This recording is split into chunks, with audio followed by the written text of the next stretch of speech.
cousin ਮੇਰੇ ਦਾ ਉਹ ਤੇਲ ਲੈਣ ਗਿਆ ਵਾ ਘਰ ਹੈ ਨਹੀਂ ਪਨ ਆ ਗਈ ਆ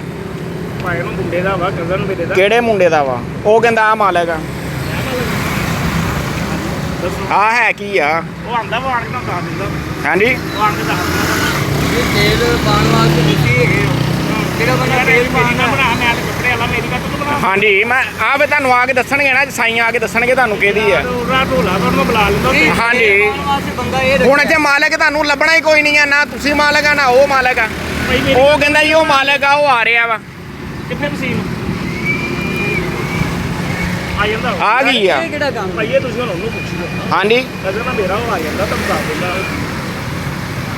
ਭਾਈ ਜੀ ਆ ਦੇਖੋ ਜੀ ਆ ਐਸੇ ਮੋਬਾਈਲ ਆ ਡੀ ਟਾਈਪ ਆ ਇਹਨਾਂ ਦੀ ਬੋਤਲ ਆ ਜੀ ਹਾਫ ਲੀਟਰ ਪੈਟਰੋਲ ਪਵਾਇਆ ਇਹਨਾਂ ਕੋ